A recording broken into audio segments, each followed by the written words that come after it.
Welcome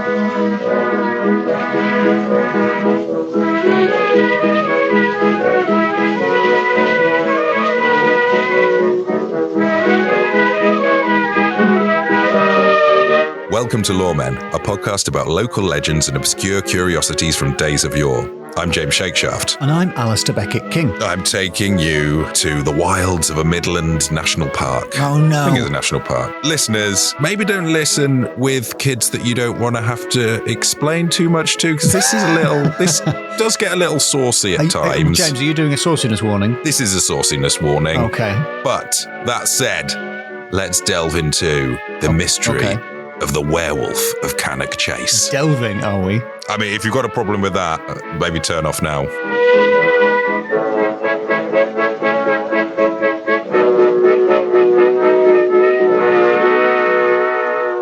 Alistair. Hello there, James. Hello there, how are you? I'm all right. You look like you've had an experience of some kind. There's a wild look in your eyes. Your hair's askew. What have you seen, James? Basically, I went werewolf hunting on Saturday night. What? James. With some bigger boys and girls. Oh, James, they're leading you astray. It was the hosts of the Quantum Mechanics podcast, Peter and Ben. They took me and a couple of psychics. I can't imagine how big those boys must be if they're bigger than you. Is that psychics or sidekicks? Well, they were sidekicks. Psychic sidekicks, the most useful kind of sidekick. They know what's going on. And we all piled into a 7-seater car. I had front seat. I was the tallest. So you were the biggest boy. I knew it. Yeah, I was the biggest boy. I knew he was the biggest boy. And Tim, we all went to Cannock Chase. Now, is that a famous place? Do I recognise that name? Cannock Chase, we have mentioned it before. And specifically, we have mentioned the Cannock Chase werewolf before. Simply as an aside, in the Hull werewolf, Old Stinker. Oh. Long time ago. England, Britain is quite low on werewolves. Very light on werewolves. We've mentioned that before. Compared to France. Can't move for werewolves in France. Ouais. Où est le werewolf? Le garou. Oh, mon Dieu. Le chien du man. Ma jambe. Mahjong? Mon jambe? Either way, it's in a bad state. And also, I grabbed my arm there. The listener couldn't see, but I grabbed my arm. That, of course, would have been my bra, not my jambe. Yeah, this werewolf, the Cannock Chase one, well, look, I'm all over the shop because the other thing that Cannock Chase, it turns out, is famous for, aside from werewolves, UFO sightings, and a pigman. You're just sliding a pigman in there under the radar. Well, to be honest, all we know about him is he's the result of an experiment gone wrong. And it really does beg the question, what would have been that experiment going right? It's a man with the head of a pig. What were you expecting? I ordered the head of a man on the body of a pig. This is the opposite of what I wanted. It's a simple switcheroo. Yeah, they've got it wrong. They've sent the what I want to the other person, and they've sent the pig's head on a man's body to me. It's ridiculous. And you can't get hold of anyone when you phone. There's no phone number on the website. It's a chatbot. Yeah, it's a chatbot with the head of a pig. Do you want to know? Do you want to just, while we're here, there isn't much about the pigman. The pigman. The pigman. Half man, half swine. Spotted across the heathland since the 1940s. Yeah. Yeah, it sounds like a 20th century experiment. That's the pigman. We were there for a werewolf, but the other thing. So if a pigman had approached you, you would have said sorry. Send him away. Sorry, not interested. Not interested. Looking for a werewolf. Look, the other thing that Cannock Chase is famous for, it is a thing that we have alluded to before, using the euphemism "pay and display," but not the pay bit. I think you know what I mean. Okay, I think you might be being too euphemistic. Park and ride. It's a car-based activity. Yes, popular with grown-ups. With grown-ups. It's called, I mean, cover your kids' ears if you don't want to have to explain something now. It's called dogging. Which is also a euphemism. It's already a euphemism. There's no way of putting it. There's no dogs involved. There's no way of putting it politely or at all. It defies description, and I'm not going to try now. It seems that in doing this trip, I proved to myself that I believe in werewolves more than I believe in dogging, because I went there to see a werewolf, but literally the very first lay-by we pulled into, by the German prisoner of war grave, which is where the werewolf is supposed to have been seen, first of all, in the 1960s.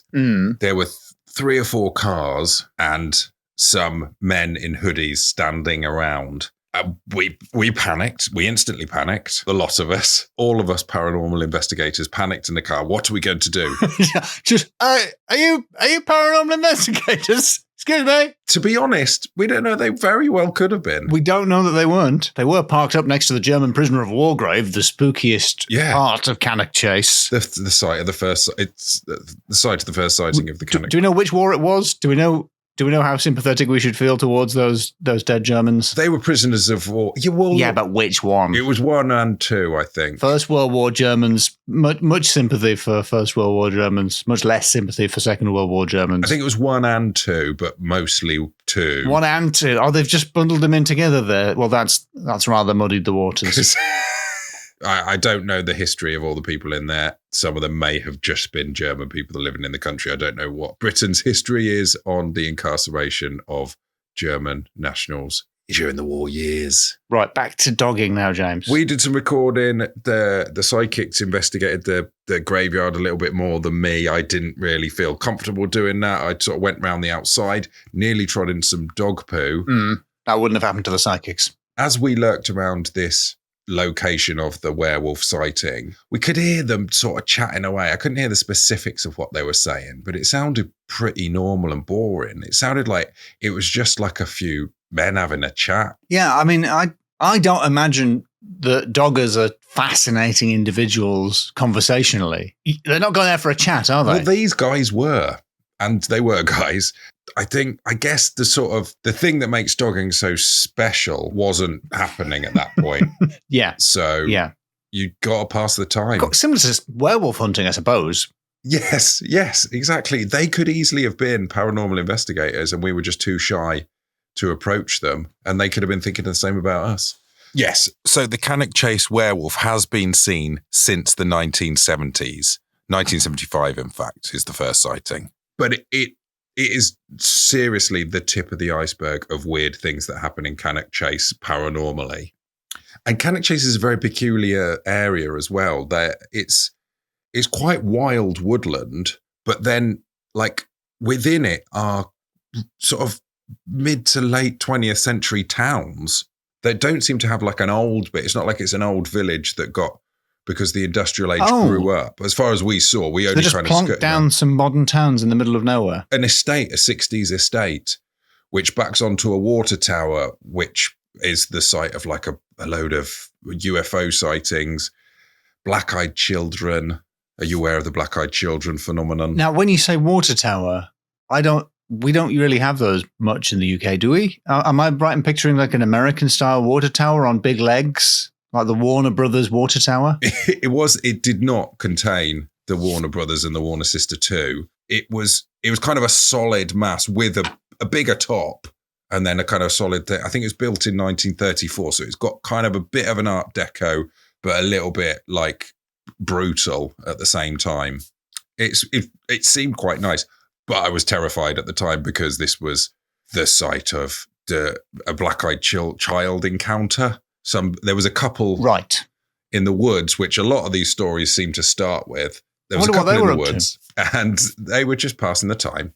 The most recent sighting of the black-eyed child was in April 2018. That's very recent. I believe by a Lee Brickley, who's written most of the books on Cannock Chase's paranormal activity. What an extraordinary coincidence that the black-eyed child made itself known to someone who was already into the paranormal side of Cannock Chase. And his aunt. Oh, and his... Okay, sorry, I didn't know we had a corroborating witness. This was a different time. His aunt also saw, according to the Daily Star, there was a plague of black-eyed ghost children. Just for listeners in America, that's our most respected newspaper in this country, the Daily Star. Why lie? What did the Daily Star say? The headline is Ghost Terror, Black-Eyed Child. Mm. There's too many pop-ups. I tried to look at it and there's too many pop-ups. Classic newspaper website. Millions of pop-ups. Little video playing. You can't mute it. I can hear that. It's making a noise. Ghost terror. Black-eyed child spotted in UK for first time in 30 years, which implies there's not a child or that there's more than one, I guess. Do you really want me to send feedback why I closed that ad? So there were first sightings of black-eyed children in the 1980s. And then when Lee Brickley, who runs the blog Paranormal Cannock, he managed to collect a bunch of stories. A woman and her daughter were walking through Birches Valley and heard the screams of a young child. I couldn't tell if it was, this is a quote from the woman, I couldn't tell if it was a boy or girl, but they definitely seemed in distress and sounded very close to us. So we instantly started running toward the noise. We couldn't find the child anywhere and so stopped to catch our breath. That's when I turned around and saw a girl stood behind me, no more than 10 years old, with her hands over her eyes. She then put her arms down by her side and opened her eyes, which is when I saw they were completely black. No iris, no white, nothing. I jumped back, grabbed my daughter. When I looked again, the child was gone. That's pretty scary. I was going to start saying that it was a fox or something, but then a black-eyed child phantom appeared. Then it had hands. And it had hands, yeah, and a human body. But black eyes. And so Lee collected this story, and he's got the story from 1982, which, as he writes, in the summer of 1982, my aunt was 18 years old. She and her friends would often meet on Cannock Chase in the evening time, probably in much the same way teenagers still do today. We don't know what they're up to. Paranormal hunting, I guess. Tiddlywinks, who knows? One evening, just before dark, she had a little girl frantically shouting for help. Rushing to locate the sound, she stumbled upon a dirt track and caught sight of the girl, about 6 years old, running in the opposite direction. When my aunt caught up, the girl turned around and looked her in the eyes and then ran off into the dark woodland. Her eyes had been completely black with no trace of white. Exactly the same, but slightly younger? Slightly younger? Yeah, but not 30 years younger. Could the black-eyed child be aging a year for every 15 of ours, maybe? Like a reverse dog? Yes, like a reverse dog. So yes, Lee has written a lot of the stories of Cannock Chase do come from Lee and his books. There's no reason to be suspicious about that. There's no reason, but I was thinking, right, and if Lee were to be making this up, right, because the dogging community... Hypothetically. Okay, the dogging community doesn't get on with the paranormal community. The paranormal investigator, the amateur paranormal investigating community. No, it's like the Sharks and the Jets. Exactly. They tend to cramp one another's styles. Maybe Lee is just a local who's just got fed up with it being a dogging hotspot, a dog spot. And he's trying to attract more anorak-wearing geeks like you, James, into the area just to kill the vibe. Yes, exactly. Wow, yeah. So you arrive with your EV meters and your little tape for electronic voice phenomenon and that thing Egon has in Ghostbusters. Shouting, "It's an orb." That's the first stage of a manifestation. Yeah, killing the mood. Absolutely ruining the vibes. Yeah, yes, like the way they put the lights on at the end of the night to tell everybody to go home in a bar. Yes. Just to go like, oh, the vibe's gone now. Yeah, absolutely. That's you, James. Yeah, that is me. That's a great... I respect that, frankly. If it is, or alternatively, these could all be true accounts that Lee has heard. Well, then the doggers want to watch out. If there's all that spooky business going on. Yeah, exactly. Because I doubt they're telling people where they're going and saying, if I don't come back, I've gone to Cannock Chase to hang out with men near hatchbacks. Which is a type of car, not a village. Absolutely. Yeah, it does sound like sandbags. It does sound like a great village, doesn't it? Yeah, that's a good name for a village. Now, there are a lot of UFO sightings there. And having been there, I really, really doubt that those flashing lights and peculiar sounds and basically car noises, I doubt they were UFOs because Why are you so suspicious? There were a lot of cars about, and flashing lights is very much a feature of the other thing that it's famous for around there. So there is a story that someone was abducted. When they came to, they had October 27 written on their hand. Well, that could be 3 years from now. So that could be a prediction. But what's going to happen then? Don't know. Or it could be the 27th of October. Now that I think about it. It was almost a decade ago that this happened. So we've had loads of October 27th since then. Yeah, at least 9, depending on when you listen to this. We went up to a place called Castle Ring, which is the highest point of the chase, which sort of sounds like something Sherlock Holmes might shout, to be honest. But Castle Ring is an old Iron Age encampment on the top of a hill, obviously. And it was very atmospheric up there. We did some film. This was the place that we all kind of felt the most calm because the car park was shut, basically. So it was quite fine. I thought you meant that like a sort of a spiritual calm descended upon you all, but you just meant that you couldn't see any guys wearing hoodies. Yeah, basically. A big ring, basically. So Are we talking about an earthworks? Yeah, all that's really left. I love an earthworks. Great. It's kind of like a big unfilled swimming pool, a big Iron Age unfilled swimming pool, because like there's a big bank around, which is a good, few hundred meters across. And we were there looking around, and then we saw 2 little pinpricks of light on the other side of the ring. 2 appeared as we shined our very high-powered torches, and then another 2, and then another 2, and they kind of started bouncing around and leaping. And it was deer. Yeah, and that was very nice, and you could see like over the area. But it's also the site of some UFO sightings, flybys, and apparently satanic rituals are said to have started there. Oh, yeah? But I think that's just what Lee says. Okay, we're dismissing Lee out of hand, are we? And then the final place we went to was a little sort of car park. They were all car parks, and by this point, we'd. I honestly, at some point, end up in a dogging car park once, shame on them. But end up in 3 car parks, shame on you, James. Look somewhere else. Just like, what's in this car park? Oh no, again! But what? How does this keep happening to us? So at one point we were driving, and because we were driving downstairs, we were not taking normal routes to places. And at one point we were driving, and we were like, I think this car's following us. And we went like a right and a left, and we started going to like quite a suburban street, and it was still fun. We were like, okay, we'll turn right here, and if they follow us down, then they're definitely following us, because this is just like a random. We turned right, they drove past. Yeah. So we did. Okay. Breathe a sigh of relief. For a minute, I thought you had a bogey on your tail. I thought you had a bogey on your 6, which is your tail. It is. So we did a 3-point turn around, came back to the road, round the corner. The car had come back, had very distinctive headlights. What? It was very clearly the same car. They'd gone up, turned around, and come back. It was a red Qashqai.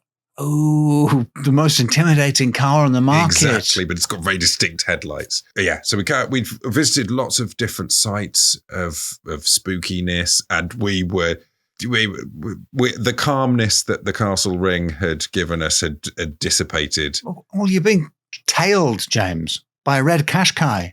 Qashqai? Qashqai. What? I'll be honest, I don't know what type of car we're talking about here. What's it called? It's called a Qashqai, which is obviously spelled Qaishqai. Oh, well, if you'd spelled it, of course I would have known. Qashqai. At one point, we just pulled up in a lay-by, and we did some recording. We were telling the stories, and we were very paranoid about leaving lights on, because there's a whole like etiquette. One person had ruined his search history by finding out what the rules are for dogging, and there's having the lights on, leaving your window half open or fully open. It implies different things. I see. What's the signal for we're paranormal investigators? Like Scooby-Doo, leave us alone. Looking very embarrassed. We're just a pair of mysterious teens. And having high-powered torches. We read over the stories, and we went to the final place, which is where there had been some UFO sightings, and a couple in the 60s had parked up there, and I think they'd, for a bit of amorousness. There is such a theme. What is going on in Cannock Chase? And how I believe it would have happened, they saw a car slowly go past them, up the hill, no driver. And then sort of imagine like looking out and there was trees alongside of the alleyway, and they saw the car, the bonnet come past, and then saw the driver's bit, and there's no driver That's the in hood there. For American listeners. That's the hood. Sorry, Americans. The driver area, no driver in there. The back seat. That's if there wasn't a driver, Americans. There's no driver there. Then there's the boot. Please translate, Alistair. That's the trunk. And then behind the boot, there was an alien pushing the car up the hill.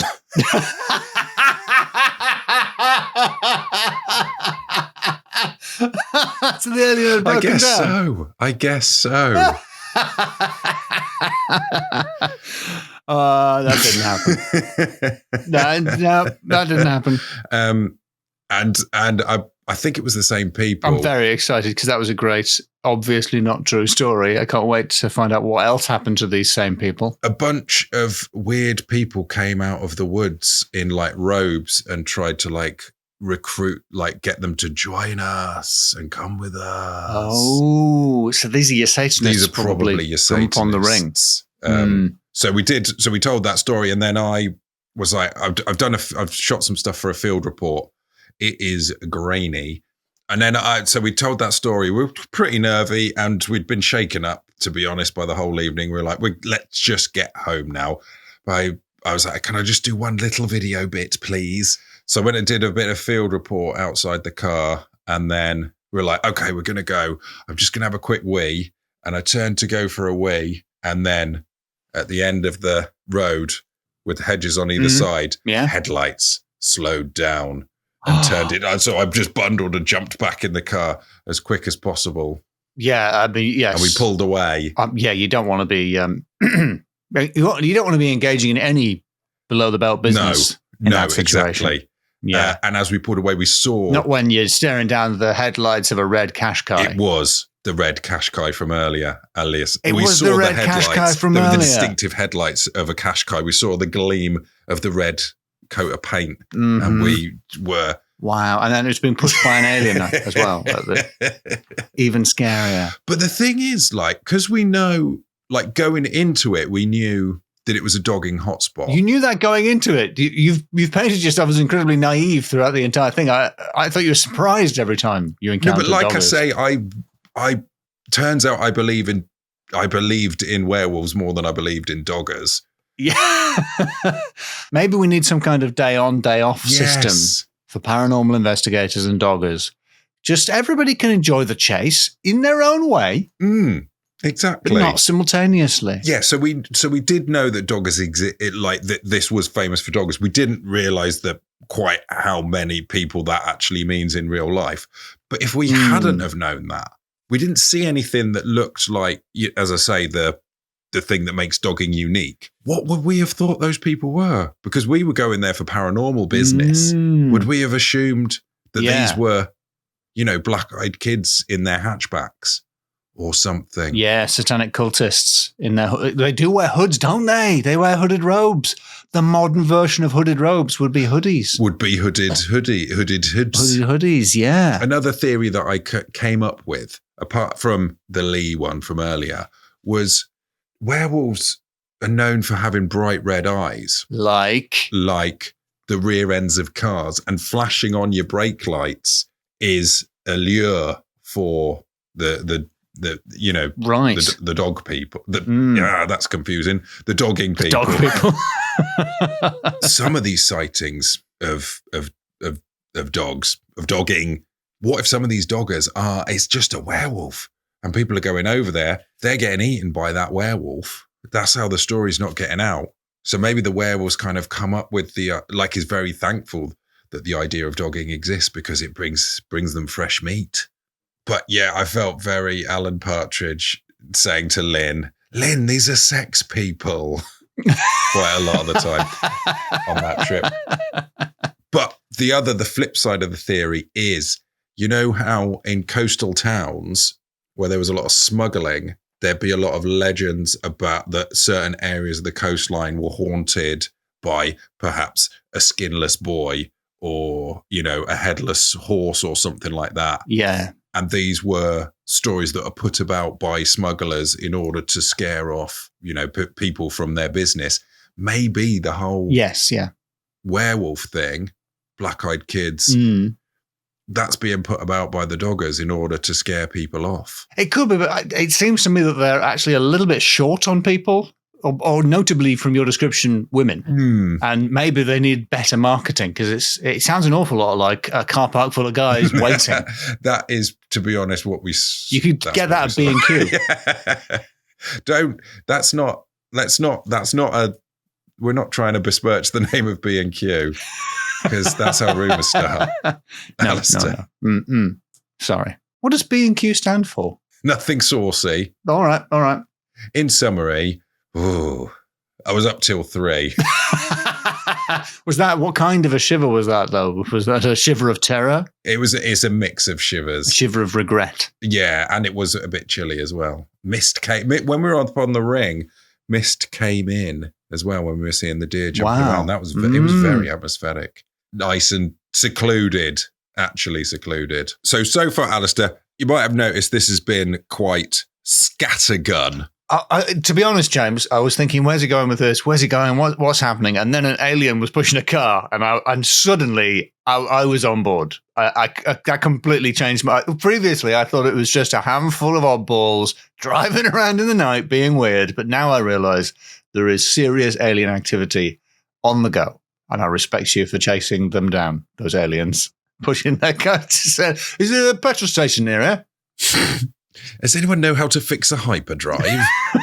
Have you got a tyre iron or whatever? I've never a space tyre iron. A space tyre iron. I want to kind of bring everything together. I think we've cited our sources. It's mostly Lee. And of course, the quantum mechanics, who were the ones that lured me on this wild werewolf chase. One of the sources that we used was cited in the Shropshire Star in an article from October 26, 2020. It's basically a couple of guys, Richard Pursehouse and Ben Cunliffe. Great names. Pursehouse, but I think he means bank.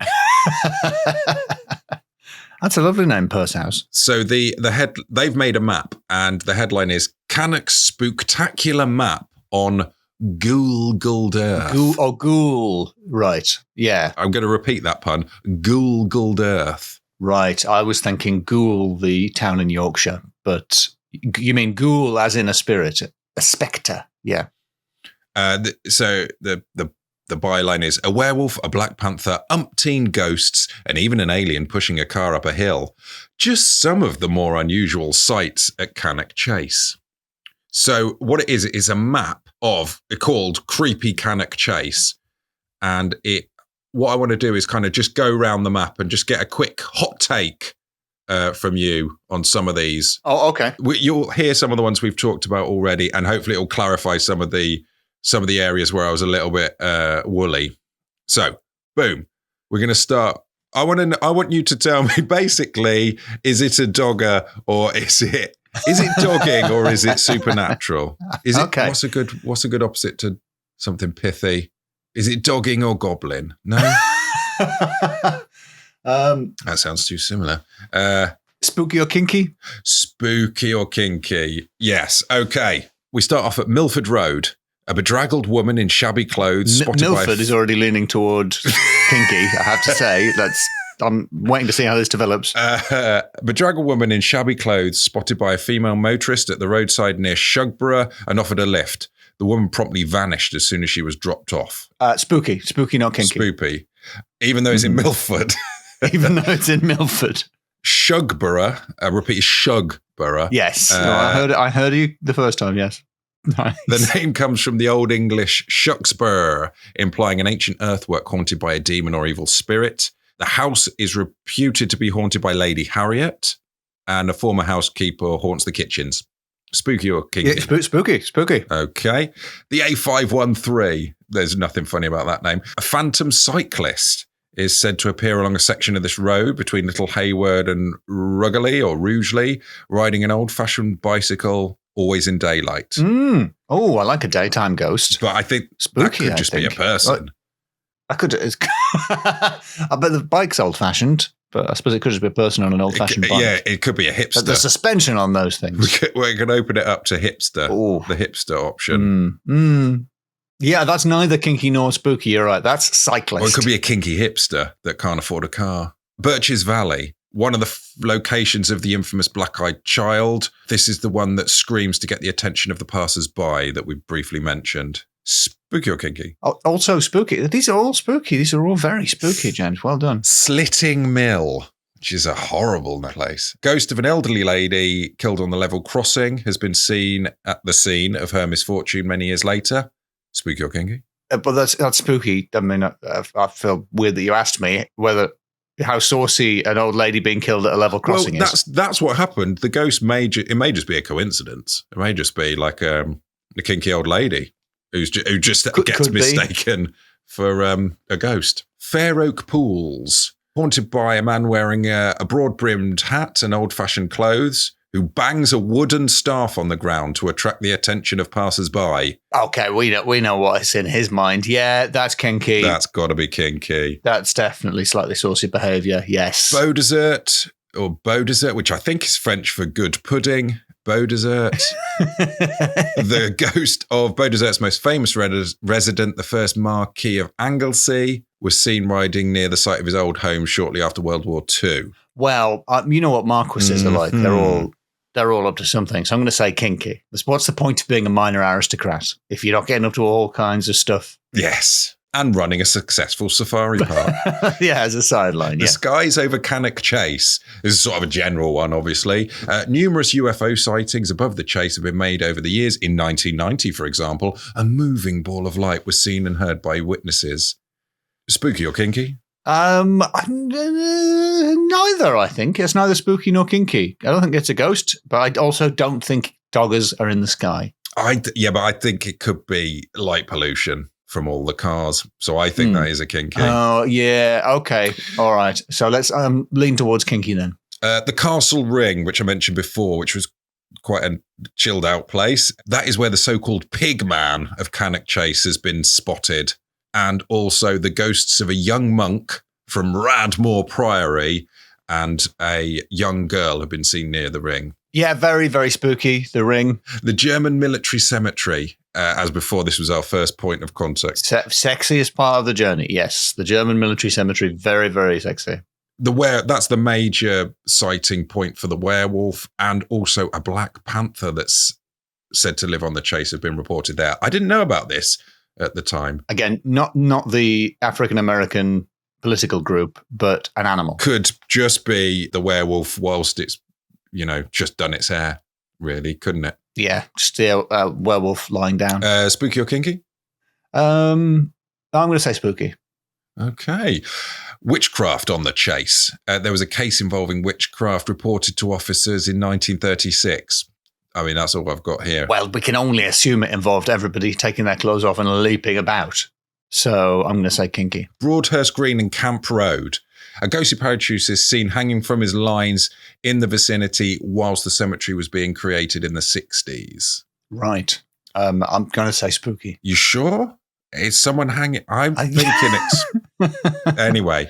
Okay. A tall cowled figure standing by the roadside near the cemetery. Well, yeah, we know what that's about now. You saw several cowled figures. Yes, exactly. When you were there.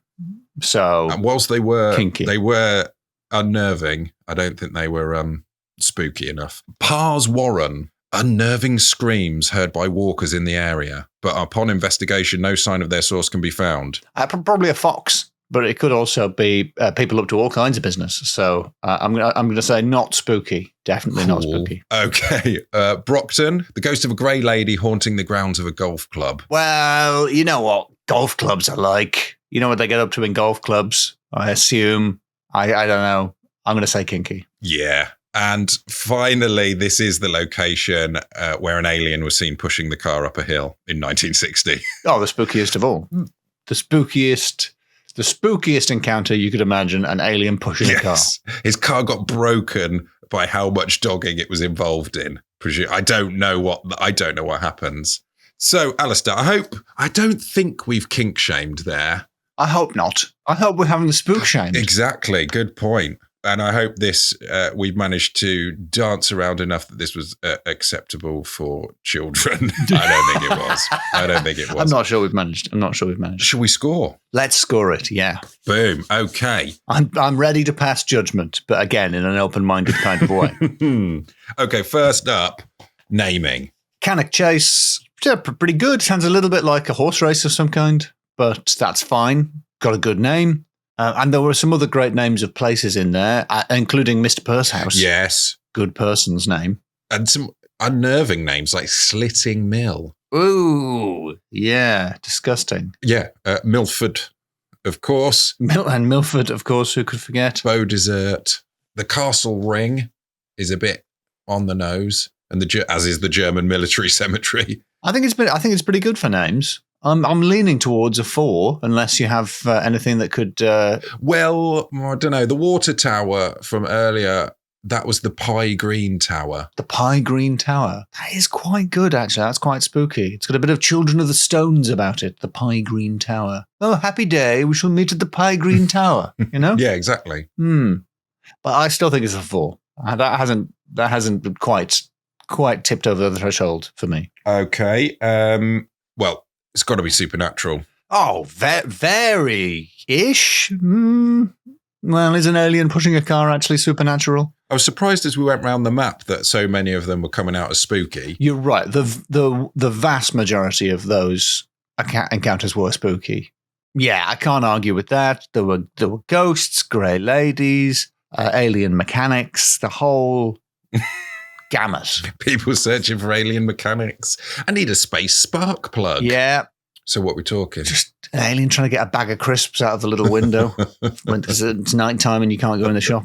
You have to point to what you want. But they could, because of the long finger, they would actually probably be quite good at it. They could push it through the sort of security drawer and be like, cheese and onion. 20 B&H, please. Don't smoke, guys. It's not cool. No, it's not cool to smoke, even if you are an alien, especially not in a petrol station. It's not allowed for anyone. So, yeah, great advice, James. And I'm gonna say, I think it's another 4. I'm afraid. Okay, no, that's a bit boring, but I think it is. You know, some good solid spooks there, but a few dodgy accounts that I don't really believe. My next category is it's canid.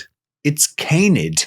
As in canine. As in canine? Yeah, so what does canid mean? Just means like dog. Just means dogs. Just means dogs. So is it There's the Latin, so many. It's the Latin word for dog. I just want to try. I'd want to spice it up because otherwise the category is just dogs. Dogs and dog related. Right, I see. Okay, yeah. You've just classed it up quite a bit by putting it in Latin. Canid. Okay, well, so there was a lot of dogging, so let's just move on from that. But that's substantial. You were searching for a werewolf of the family. They're lupine, but that's ultimately canine. Okay, all right, yep, yeah. If we go back in history, that's where dogs came from. Yeah. So what are we talking? Well, I think with all the dogs we've covered there, it's probably a 4. But hey, let's not forget how dogged you and the quantum mechanics and the psychics, the in the mystery machine, I assume, how dogged you spooky teens were, going from venue to venue, seeing absolutely nothing of note. Yes. Absolutely nothing at all that was in any way worthwhile. I do wonder what if we hadn't known it was such a dogging hotspot, we would have been convinced that there was some sort of conspiracy, Man in Black type conspiracy. Sort of Men in Black, but more men in red cash guys. A red cash guy's following us. Okay, yeah, so it's 5. It's 5 because of how you hounded those ghosts. And in fact, you were yourself dogged by a red cash guy. We were. My final category is, what's the angle here? What is the angle here? Oh, okay. All right. I love it when there's a question. Explain that category title. What is it? What is going on? Is it some local crusader trying to put all the doggers off by saying that there's these spooking things going on? Yes, a classic Scooby-Doo ruse. Scare people away from the old fairground with the story of a phantom. Exactly. Or is it the doggers themselves, like the smugglers of yore, trying to put people off coming there by saying, oh, no, it's pretty spooky. You want to keep away from here. Well, in both cases, that's failing because it's attracting people, you at least, to the area. Is it the werewolf itself? And it's not only has it put out all the stories of supernatural stuff to lure in the unsuspecting supernaturals, it's also going on the dogging forums and saying there's some very poorly lit laybys around here with little to no police presence, if you know what I mean. Whatever the code, we've come across, there's clearly a code that goes on. I think there's another possibility, which is that these stories are being put out by the doggers in the interest of the paranormal investigator to dog a pipeline. Oh, really? It's a gateway. And that they're hoping that once you're there, it'll be a sort of when in Rome situation. Because people got to start somewhere, I suppose. That's a very good point. I mean, yeah. So hunting the werewolf is a gateway drug. So fortunately, that's a fourth angle that you supplied there, because I only had 3. In that case, it's 4, isn't it? It's another 4. I want to do a foreplay pun, but I feel got the music. Yeah, Quick, let's turn this off. This has been the filthiest episode. We nearly managed it without any saucy wordplay.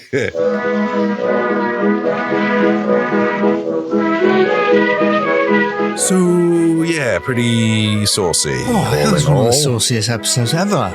Yes, since Scratching Fanny of Cock Lane, I'd say. Possibly, yeah. Oh, actually, Alistair, let's do a record scratch. On the subject of scratches. We've got... There we go, sorry. Is the record... I think that record's a write-off now. I've scratched the MP3 quite badly. Got a lot of stuff to plug there, James? I've got a lot of plugs here. First of all, the quantum mechanics, my compatriots on the mission to Cannock Chase. Please check out their podcast where you've got the live recordings that we did while we were scared like little boys in the field in the dark. And also, now, you might recognize these deputies, Sunil Patel and Chris Cantrell. Yeah, I've heard of them. They've got a new podcast out. Are they? A new podcast? It's called Rural Concerns. It's a spicy meatball. Okay. What kind of meat is that? Oh, that's not any recognizable meat. You don't want to ask too many questions. All right. And it is all vaguely held together by a wonderful producer who goes by the name of James and has a very melodious voice. Like the sound of this guy. Yeah, me too. He sounds like the glue that keeps that podcast together. He seems like the spice that holds that meatball together. Here's a little clip of him doing just that. So what should we do for the first bit? I'll just find a point where we can cut into the conversation. Just start talking. Nice. What's balatro? Oh, well, we can talk about that. Well, what is it? Just tell me what balatro is. Would we do that fake little introduction? Just start, I think, because we're going to cut in halfway through a conversation. So just start doing that conversation. Okay. Yes. Are we recording the video? No. Could we record the video too? I think that went badly last time. I know, but I'm in a quest for content. So let's start the conversation. Let's go. 40 minutes from now. Yeah, but what is balatro? Is that how I'm pronouncing it? Is that right? I don't know. I bought it. Is it a chocolate? It's not a chocolate, but it's sweeter than any chocolate I've ever tasted in my life. But it's just sugar. The caramel. Balatro is a video game. That sounds really good. Oh, thanks. I almost feel like I recognise those voices. Yeah, it's weird, isn't it? It's got one of them voices, that guy. Just one of those everyman voices. I was going to do a Chris Cantrell impression, but I'm not sure I can with this sore throat. Have you got anything else to plug there, James? Just our Patreon at patreon.com/loremenpod, where you get access to loads of bonus episodes, over 80 at the latest count, plus access to the Lore Folk Discord, where you can chat to like-minded lore folk who, thank you very much for supporting us, already support us. Yeah, thank you. And thank you very much to Joe for editing this episode. Thank you very much to you for listening. Give us a like in one of the places where you can like us. In fact, it was one of the lore folk who came up with the brilliant tagline for our Uncanny Japan episode, which was, bloody hell, Jin Men can. That is fantastic. Bringing two completely separate things together in the form of wordplay. So well done, Sasha, for that. Thank you for that brilliant pun. Right, I'm going to unscratch the MP3. We're back on. Okay. There we go. Well, thank you very much, everyone. See you next time. Bye. Hear you next time. Don't know. Hear you next time. You hear us next time. Yeah, that's the one. That sounds normal. Yeah. It's a dog soldiers meet sex lives of the potato men, really, isn't it? Yeah, but you wouldn't get Mackenzie Crook these days.